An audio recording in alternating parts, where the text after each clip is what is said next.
नमस्कार, आप देख रहे हैं सत्य हिंदी और मैं आपके साथ कृति सिंह। आइए रुक करते हैं इस वक्त की बड़ी खबरों की ओर। उत्तर प्रदेश में आगामी विधानसभा चुनाव को लेकर राजनीतिक तैयारियां तेज होने लगी हैं। भाजपा, सपा, बसपा और कांग्रेस समेत तमाम दल अपनी अपनी तैयारियों में लग चुके हैं। आपको बता दें कि यूपी में आगामी विधानसभा चुनाव साल 2027 के शुरुआती महीनों में आयोजित होगा। इन तैयारियों के बीच अब समाजवादी पार्टी के प्रमुख अखिलेश यादव ने इस बात को लेकर अपना रुख साफ कर दिया है कि आगामी विधानसभा चुनाव में सपा और कांग्रेस का गठबंधन रहेगा या नहीं। समाजवादी पार्टी के प्रमुख अखिलेश यादव ने रविवार को कहा कि आगामी उत्तर प्रदेश विधानसभा चुनाव में कांग्रेस और समाजवादी पार्टी का गठबंधन रहेगा। अखिलेश यादव ने कहा कि 2027 के विधानसभा चुनाव में पीडीए यानी कि पिछड़ा, दलित और अल्पसंख्यक राज्य से भाजपा को उखाड़ फेंकेगा। इंडिया गठबंधन है और रहेगा। इंडिया गॉट लेटेंट मामले में समय रैना की मुश्किलें बढ़ गई हैं।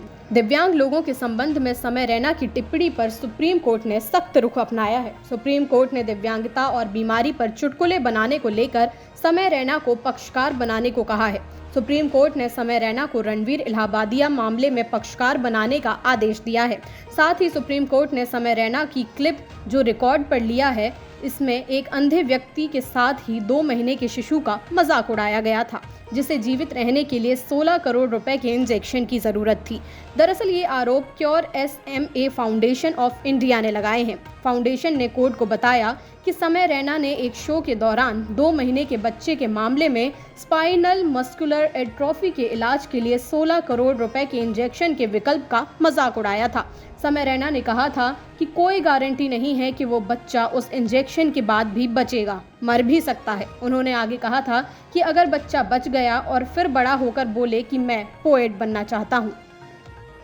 कर्नाटक की राजधानी बेंगलुरु में भारतीय वायुसेना के विंग कमांडर शिलादित्य और उनकी पत्नी स्क्वाड्रन लीडर मधुमिता के साथ खुलेआम मारपीट का मामला तूल पकड़ता जा रहा है। इस मामले में FIR दर्ज हो गई है और आरोपी को गिरफ्तार भी कर लिया गया है। लेकिन अब इस मामले पर वायुसेना और सेना के बड़े अधिकारियों और पूर्व अधिकारियों के बयान सामने आ रहे हैं।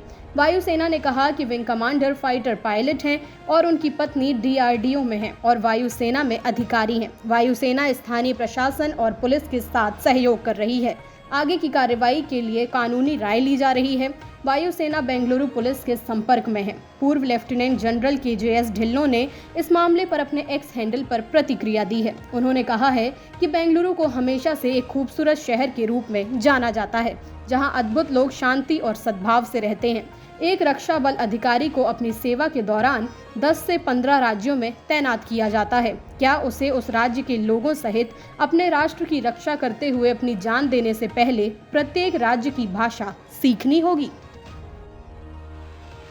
अमेरिका के उपराष्ट्रपति JD वेंस आज सोमवार को अपने परिवार के साथ भारत दौरे पर दिल्ली पहुंचे। यात्रा के पहले दिन उन्होंने नई दिल्ली स्थित अक्षरधाम मंदिर के दर्शन किए। उनके साथ उनकी पत्नी और 3 बच्चे इवान, विवेक और मीराबेल भी थे।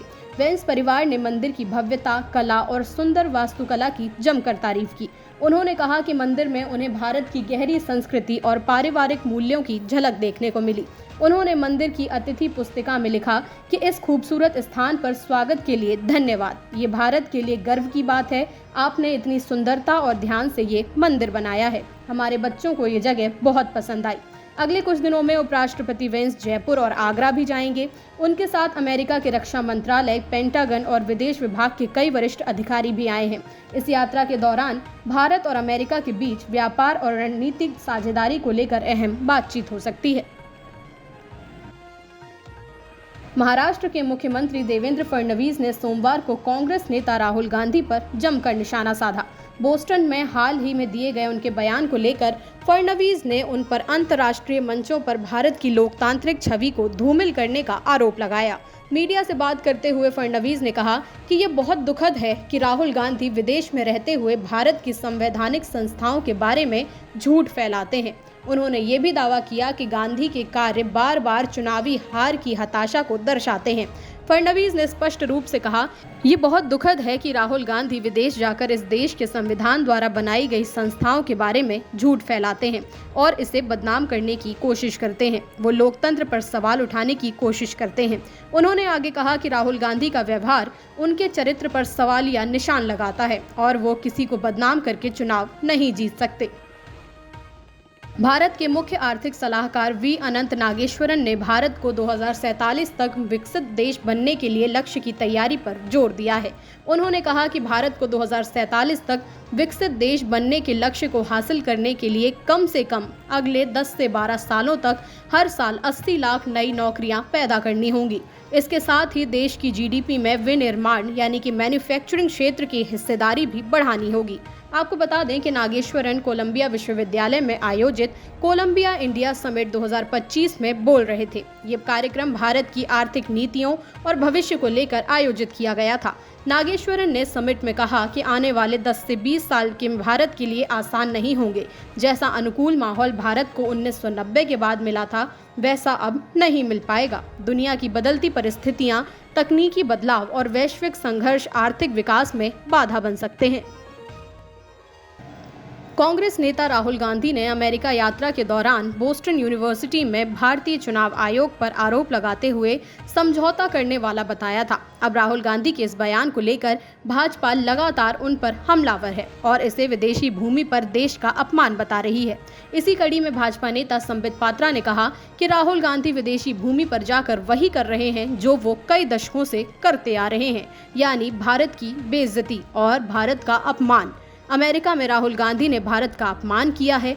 सोमवार को भाजपा मुख्यालय में प्रेस वार्ता करते हुए संबित पात्रा ने कहा कि राहुल गांधी की हताशा है कि वो आज विदेशी भूमि पर जाकर भारत और भारत के महान लोकतंत्र को अपमानित कर रहे हैं और बदनाम कर रहे हैं। राहुल अमेरिका में जाकर इलेक्शन कमीशन को समझौता करने वाला बताते हैं। वो कहते हैं कि महाराष्ट्र के चुनाव में जो मतदान हुआ वो एक प्रकार से फर्जीवाड़ा था।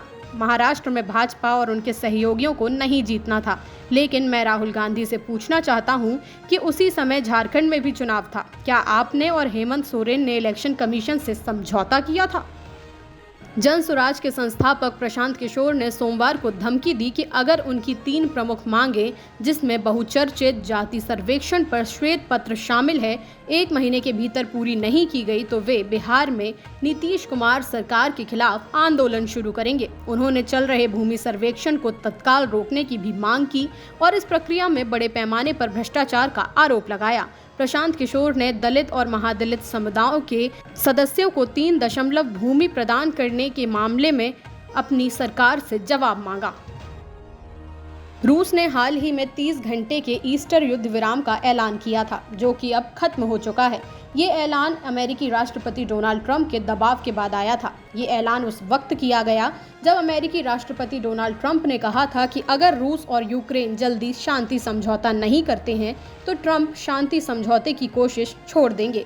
ट्रंप ने शुक्रवार को कहा था कि अगर रूस और यूक्रेन जल्द ही किसी शांति समझौते पर पहुंचने में ज्यादा परेशानी पैदा करते हैं तो वो शांति समझौते की पहल से पीछे हट जाएंगे।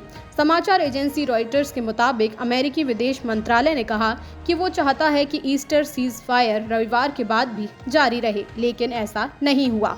हालांकि ट्रंप ने खुद इस सीज फायर पर कोई बात नहीं की, लेकिन उन्होंने अपने सोशल मीडिया पोस्ट पर उम्मीद जताई कि रूस और यूक्रेन इस हफ्ते किसी समझौते पर पहुंच सकते हैं ताकि दोनों अमेरिका के साथ अच्छा व्यापार कर सकें। फिलिस्तीनी रेड क्रिसेंट सोसाइटी ने अपने पैरामेडिक्स पर हुए घातक हमले के संबंध में इजरायली सेना की रिपोर्ट को झूठ से भरा बताया है। दरअसल इजरायली सेना ने कहा था कि पिछले महीने गजा में इमरजेंसी सेवा के 15 चिकित्सकों की मौत गलतफहमी की वजह से हुई थी। सेना ने अपनी रिपोर्ट में कहा कि संबंधित यूनिट के डिप्टी कमांडर को पूछताछ के दौरान अधूरी और गलत रिपोर्ट देने के कारण बर्खास्त कर दिया गया है। इस पर फिलिस्तीनी रेड क्रिसेंट सोसाइटी की प्रवक्ता ने इजरायली सेना की रिपोर्ट को अमान्य बताया। उन्होंने कहा कि ये रिपोर्ट फील्ड कमांड में हुई एक व्यक्तिगत गलती को उचित ठहराती है और जिम्मेदारी से पीछा छुड़ाती है, जबकि सच्चाई इससे बिल्कुल अलग है। आपको बता दें कि इससे पहले 23 मार्च को PRCS एम्बुलेंस के एक काफिले, एक संयुक्त राष्ट्र कार और एक दमकल ट्रक पर इजरायली सेना की ओर से कई बार गोलीबारी की गई थी, जिसमें 14 इमरजेंसी सेवा के वर्कर और एक संयुक्त राष्ट्र कार्यकर्ता की मौत हो गई थी। फिलहाल के लिए इतना ही। देश दुनिया की बड़ी खबरों के लिए आप देखते रहिए सत्य हिंदी।